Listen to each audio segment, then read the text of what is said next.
veut des sous. Mesdames et messieurs, bonsoir. La manifestation devant le lutin ludique n'a pas eu le succès attendu. Le trésor au lutin, le trésor au lutin. En effet, le nombre de manifestants était de 1 selon les syndicats et de 1 selon la police. Monopoly du patronat. La manifestation s'est terminée au bout de seulement 5 petites minutes par l'intervention de la chef des lutins.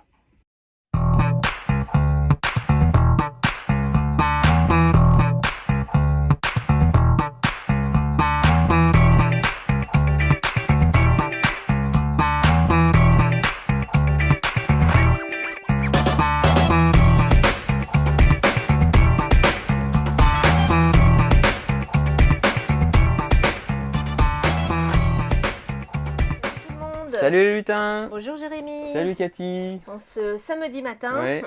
après une T'as belle des soirée petits magique. yeux. Oui, on a fait T'étais encore couché tard. une belle soirée magique hier soir et on a ouvert enfin le booster Magic 30e anniversaire. La Donc, boîte à $3000. ouais, il y a un joli moment d'émotion, c'était très sympa et tout le monde était content de la soirée. C'est Alors, l'essentiel. Du coup, reprenons. Ouais, bon, l'informatique, on va être dépendant de l'informatique ce matin pour le texte. Reprenons les bonnes habitudes. On va se remettre à niveau de ce qu'on n'a pas fait la semaine dernière, Tout ce à qui fait. n'était pas arrivé. Donc, à tout seigneur, tout honneur, l'excellent Thomas Dupont qui nous propose un nouveau Carte Aventura Odyssée. Donc, Carte Aventura, hein, c'est cette gamme de jeux narratifs. Donc, le dernier sorti c'était Versailles, il y a Hollywood, il y a Lhasa, il y en a plein. Et surtout, Thomas a fait une gamme de jeux plus familiaux. Le premier, c'était Les pirates. Odyssée. Et le nouveau... Enfin, non, la gamme s'appelle Odyssée, le premier. C'était le trésor, ça le trésor de va être dur. Libertalia. Voilà. Et le nouveau, c'est donc Le Secret des Pharaons. Toujours Jeanne Landard aux illustrations. Qu'est-ce qu'on peut en dire? Petit côté narratif, toujours le même système, donc comme Carte Aventura, le trésor de Libertalia. Hop, voilà. Les petits textes explicatifs, et puis la petite boîte à secrets, histoire de révéler des choses. Donc là, l'histoire, c'est qu'on est, un jeune Égyptien, et notre grand-père nous dit qu'il y a du boulot sur le chantier de fouilles de la pyramide de Toutankhamon. Donc on va aller faire des petits boulots pour gagner quelques deniers, et puis il va se passer plein de choses. Parce que la malédiction de Toutankhamon va tout faire foirer, on ne sait pas. Il faut le faire pour le savoir. Et le jeu a été travaillé en plus avec un égyptologue, donc il y a vraiment un vrai travail de recherche très, derrière, c'est cool. Beau travail, et ce que fait l'éditeur Blam est vraiment magnifique. Donc c'est toujours à partir de 6 ans avec une lecture par un adulte, 7 ans lecture accompagnée, et 9 ans tout seul parce qu'on sait bien lire normalement, et qu'on peut vivre notre aventure comme un grand. Qu'on avait encore loupé la semaine dernière, encore un breton à l'honneur, c'est Mojo d'Anthony Guillain, avec Christine Alcouf aux illustrations. Et là, on est sur un classique, entre guillemets, mais classiques... Voilà, comme un jeu d'ambiance et de stratégie, comme un 6 qui prend, un Skyjo, voilà. Il va falloir se défausser de cartes, il faut avoir le moins de points à la fin de partie avec les 3 cartes restantes. Si on a 3 cartes de la même couleur, on va prendre la valeur la plus petite. Si on a 3 cartes de même valeur, ça comptera que pour une valeur. Il y a un petit pari sur le fait de le premier à avoir ces 3 cartes face cachée, il va prendre ça. Si vraiment il a le moins de points, il marquera 0, sinon il aura un plus 10 par rapport à ses valeurs.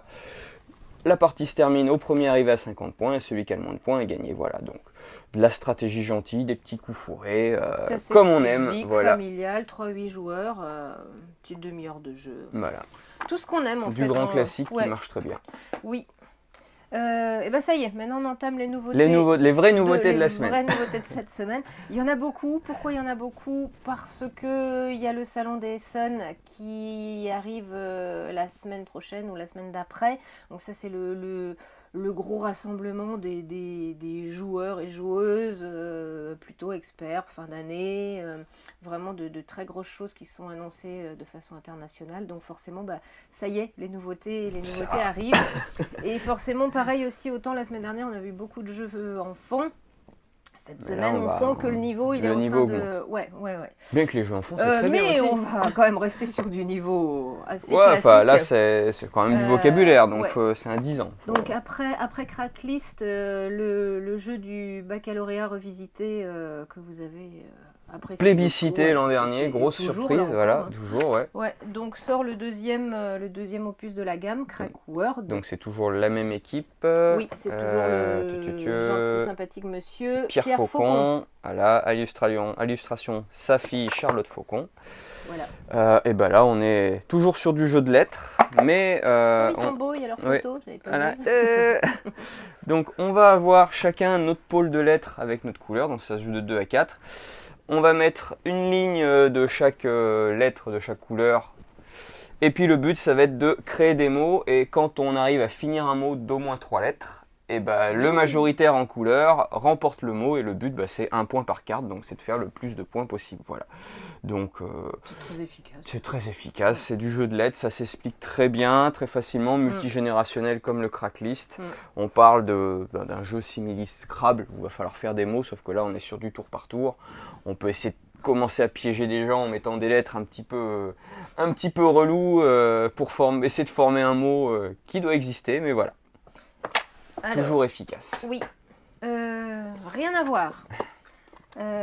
Trabord. Alors Trabord, là c'est un jeu à rôle caché de Jean Xiaoqiu. Ouais, je savais que j'arriverais pas à le dire. C'est un monsieur super gentil, super sympathique. Il est vraiment adorable.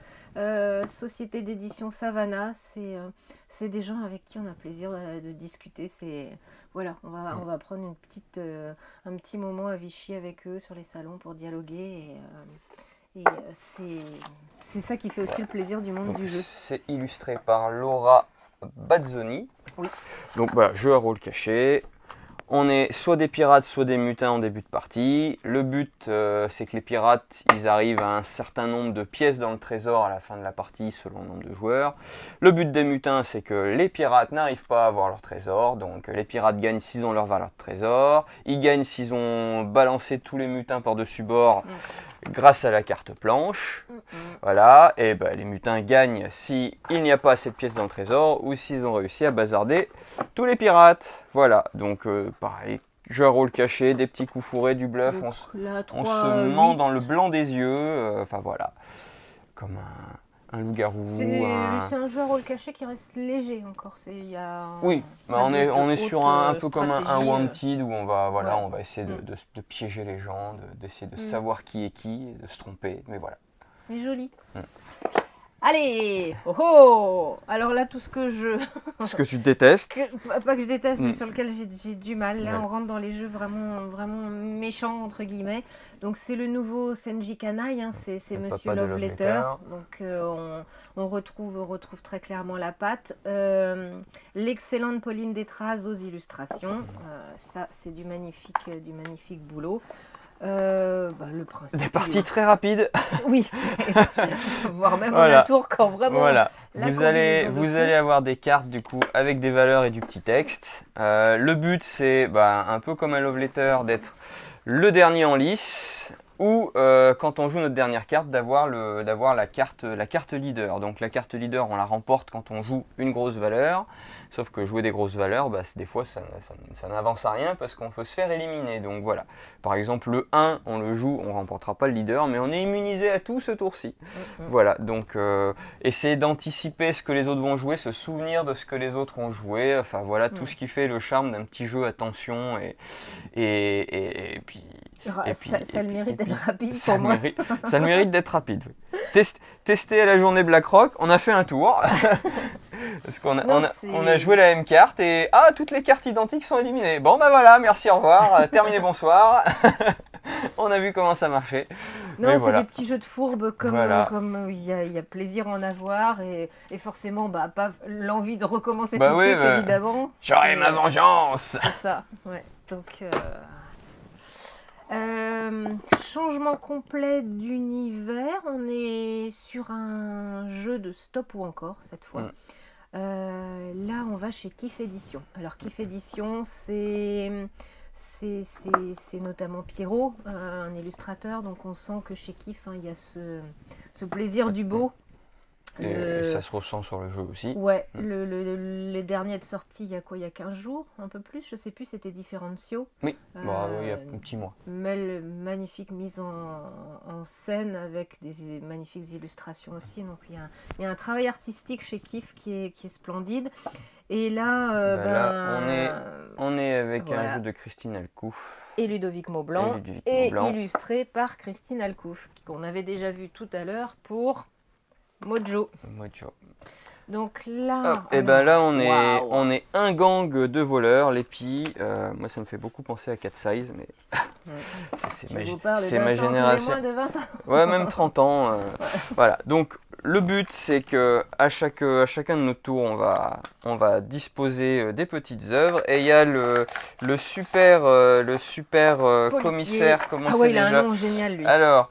C'est Gustave Armand Rossignol, dit l'oiseau-mouche, qui veut essayer de nous capturer. Donc on met son petit pion ici, et puis à chaque fois qu'on va poser une carte, là vous voyez, il avance de 3. 1, 2, 3, voilà. Alors hop, je continue. Bon là c'est bon, on est tranquille.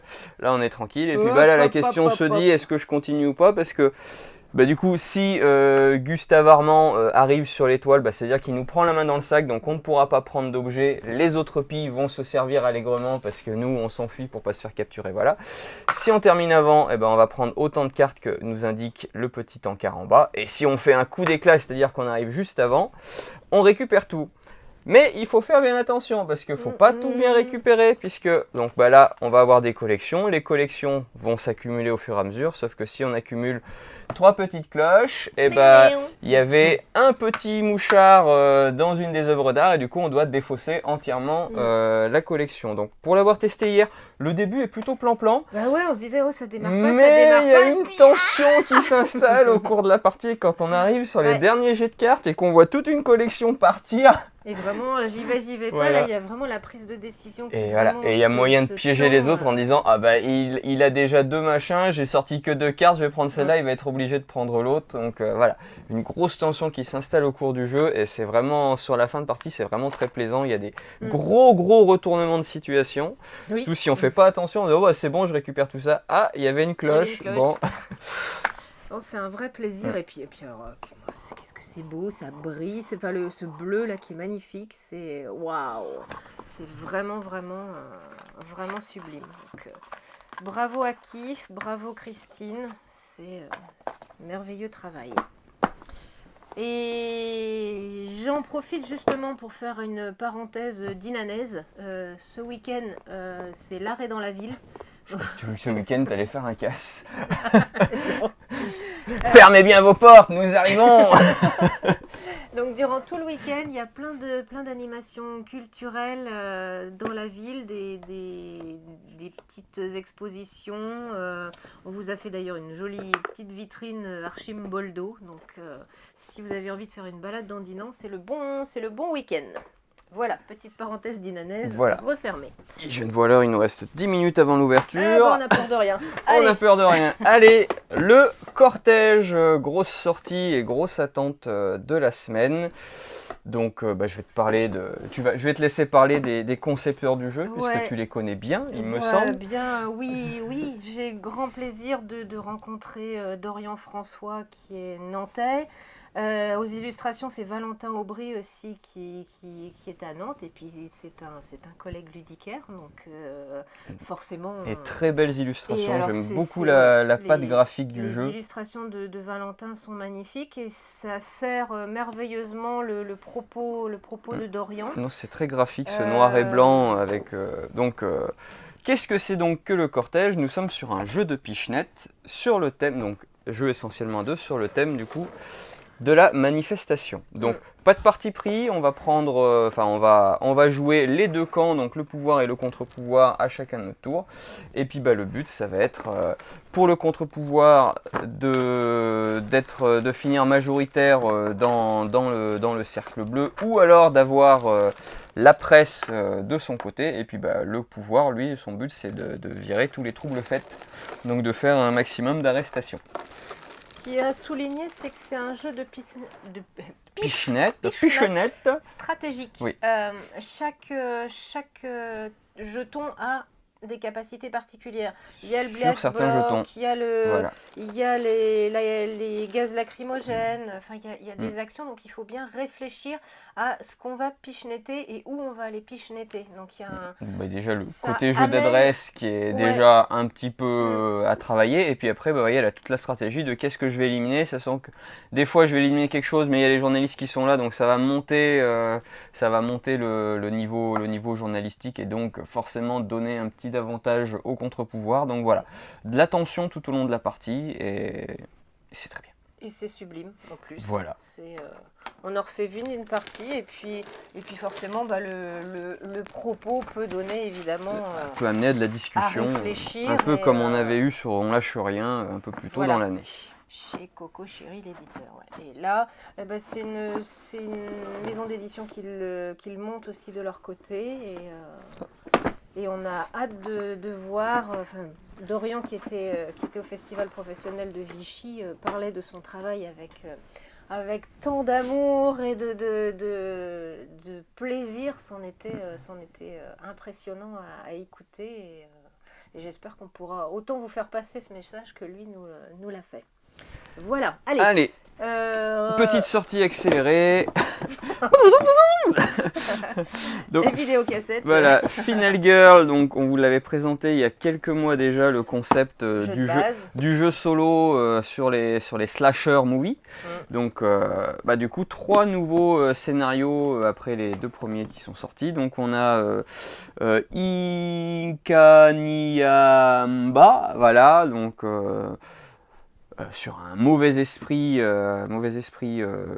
plutôt à consonance là, marabout, etc. Okay. On a le Docteur Peur. Alors ça c'est très... voilà, c'est un docteur qui vient nous faire peur dans nos rêves. Donc toute allusion à Freddy Krueger, les griffes de la nuit est complètement voulue.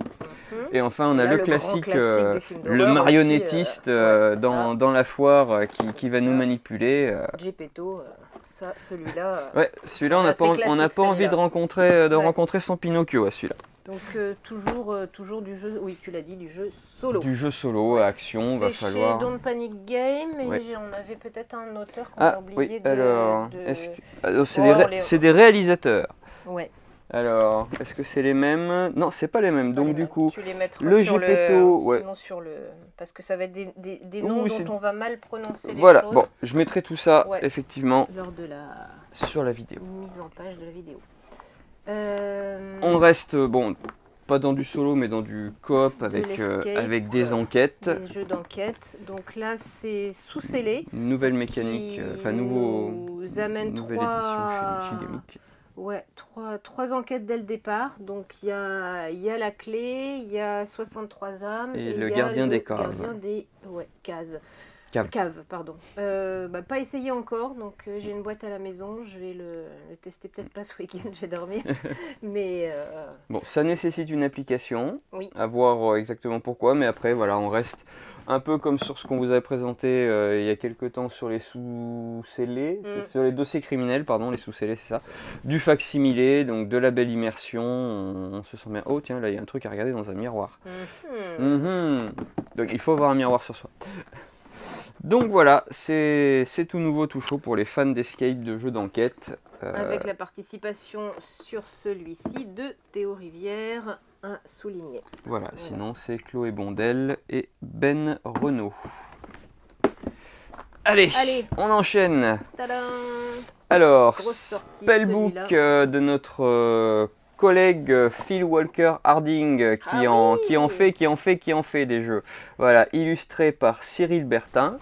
Donc là on est sur un jeu de collecte de ressources et de combinaison sur le thème de la magie. On est chez Space Cowboy. Il y a eu du remue-ménage dans la boîte. On est sur un jeu créé aux petits oignons. On voit que la méca elle est au millimètre près, elle est efficace, elle est carrée. Comme d'habitude, moi c'est toujours cette difficulté que j'ai, c'est que c'est sur ces jeux très carrés et très stratégiques. j'ai toujours un peu de mal à rentrer Savoir, dans ouais, l'univers. faut et savoir à où pas- on va assez tôt dans la partie. Mais quoi qu'il en soit, en tout Puis, cas ça, pour je ceux vais en dont mettre moins. l'univers vous parle Mm. pas forcément et c'est pas grave, vous cherchez un jeu de stratégique bien léché, efficace. Vraiment, Spellbook sera vraiment fait pour Voilà. vous. De quoi qu'on cause, en fait, ben, on va à chaque tour, à chaque tour, on va avoir 3 actions selon la journée. Donc, premier tour, on va pouvoir piocher des manas soit à l'aveugle, soit sur le petit plateau. Elle est où mon aide de jeu? Pour montrer le matériel qui est sublime aussi, on voilà. a sur des peut-être de petits trucs semi en verre là qui sont vraiment géniaux. Donc on peut faire ça ou faire une action avec une carte qui a la petite icône matin si on a déjà lancé ce sort. À midi, on peut nourrir notre petit familier d'une mana ou faire une action de carte midi. Et le soir, on peut apprendre un sort ou faire une action carte soir. Le but étant de gagner la partie. Comment on gagne la partie? Soit on a complètement nourri notre familier avec plein de matérias, soit on a réussi à lancer nos 7 sorts, puisqu'on va tous avoir les mêmes sorts à lancer. Alors, est-ce qu'on va choisir de faire les sorts aux capacités minimum, mais on va moins comboter, mais on va gagner plus rapidement la partie et moins de points de victoire? Ou alors est-ce qu'on va attendre et faire lancer les sorts au plus haut de leur combo, quitte à perdre un peu de temps, mais à avoir des mécaniques d'échange très rigolotes. Voilà, donc on va échanger des choses, on va pouvoir, quand on pioche quelque chose, en prendre un autre. Enfin voilà, plein de mécaniques d'effets de cascade qui vont s'installer. Donc voilà, il y a plein de sorts différents. Donc il y a moyen d'avoir des parties très différentes aussi. Donc voilà, très bien en jeu de combinaison et bien définir où on va dès le début, parce que ça va être important. Si on papillonne, ça va être un petit peu moins rigolo pour la fin de partie. C'est carré, C'est très joli. Ouais. Les illustrations des sorts sont vraiment chouettes. On a un chat dans les familiers, donc c'est bon pour Cathy, c'est vendu. Hop. Hop, on finira de ranger après. Et il en reste un. Allez, Il en reste un. On y croit, Allez. On y croit. Hop, le dernier sprint. Le Ancient Knowledge, donc un jeu de Rémi Mathieu, illustré. Il y a plusieurs illustrateurs. Il y a plusieurs illustrateurs. Ouais, ils Ok. sont 3 ou 4. Ok. Et ben je les mettrai si je les trouve en description dans la vidéo. Et ben là du coup on va essayer de ne pas perdre notre savoir. Donc jeu de combinaison de cartes. Oui. Voilà, on va avoir plein de choses à prendre en compte, donc ça aussi. Donc il y a plein de cartes. Voilà, toutes différentes, ça c'est ça qui est agréable, c'est que les parties seront toutes différentes les unes des autres. C'est différents bâtiments, différents. C'est toutes des civilisations constructions. disparues, Voilà, je crois. c'est ça. Voilà. Et ben, l'idée, ça va être de vivre ces civilisations et de mourir. De les laisser péricliter, mais de ne pas perdre le savoir. C'est ça l'important. C'est toute l'importance. Puisque on va avoir du coup différentes actions au début des tours, mais la plus importante généralement c'est, voilà, on va poser un bâtiment. Là par exemple, je pose 2 bâtiments, il y a un 2 ici, donc je pose au niveau 2. Et il va nous apporter 2 de connaissances. Sauf qu'à chaque fin de tour, les bâtiments à cause du temps se désagrègent. Et donc ils viennent, voilà, jusqu'à ce qu'ils arrivent ici à la phase de déclin. Et dans ce cas-là, ça devient des ruines, ils viennent là, mais s'il reste des tablettes dessus, on a perdu le savoir. Le savoir est perdu et donc les tablettes viennent là. Et ça, c'est un point négatif par tablette. Donc toute la gestion du jeu, ça va être de stocker notre savoir, voilà, avant que la ruine ne s'effondre, histoire de ne pas perdre toutes ces connaissances. Donc il y a plein de mécaniques qui nous permettent de les sauvegarder ou de les virer une fois qu'elles sont dans la réserve. Voilà, on va avoir des petits artefacts qui vont nous permettre de faire des combos. On va avoir des petites cartes savoir qui vont nous donner des bonus en fin de partie ou des bonus en cours de partie. À chaque fois, par exemple, qu'on va apprendre un type de savoir, on va pouvoir retirer une tablette d'ici pour le remettre dans la réserve. Donc voilà. Joli jeu à combinaison. Évidemment, la difficulté, c'est que plus il y a du savoir aussi sur les cartes, plus elle rapporte de points en fin de partie, mais plus il va falloir s'en débarrasser. Il faut réussir à s'en débarrasser. Et il y a une vraie gestion du temps qui passe et de gérer comment on va les enlever avant que ça bascule, qui est vraiment très sympathique. C'est Là, par contre, pour moi, un jeu qui a été super immersif à jouer. Mm. Je me suis vraiment pris dans Oui. ce temps qui passe. On n'est pas Et du dans tout parti l'univers. sur les mêmes stratégies. Non, mais Moi, j'ai essayé de ne pas perdre de connaissances. Toi, tu t'es dit, allez, je c'est vais pas faire des grave. courses au point et Ouais. je vais voir ce que ça donne. Mhm, Ça n'a pas été mais- payant, en effet. Oui, mais il faut savoir protéger le savoir. mais tu serais tombé sur les bonnes cartes, ça aurait, puisque tu m'as dit que Et l'auteur après, dit, enfin, et ils le disent aussi dans le jeu, que ne perdre du savoir, ce n'est pas bien grave, puisqu'il y a toujours il y a moyen toujours des cartes. mais il faut tomber sur les Faut bonnes. tomber Comme sur les chaque carte est identique et chaque carte est différente, pardon. Il faut tomber sur les bonnes. Donc voilà, c'est du pari en début de partie, mais c'est vraiment très chouette. 4 ou 2 2 à 4. 4 joueurs. 2 à 4 joueurs Ils mettent une demi-heure de jeu par joueur. Ouais. joueur. Ça dépendra après avec qui vous jouez. Si vous jouez avec des joueurs qui aiment bien réfléchir à ce qu'ils vont faire et planifier, ça peut être un peu plus long. L'interaction est pas folle, évidemment. Ouais, On t'as est fait la sur un méchante jeu quand même. mais on peut s'embêter sans aller détruire. Voilà. L'interaction reste quand même légère. Un coup de cœur, ça pour moi, sur celui-là cette semaine, largement. Et voilà. Et on est presque dans les est- temps, on est dis donc. presque On a dans juste les 2 temps. minutes de retard pour Ouais, et l'ouverture. il y a déjà quelqu'un qui attend à la porte. Youpi. Et ben, on se retrouve La semaine La prochaine. semaine prochaine. Ouais. Oui. Normalement. À bientôt. Salut!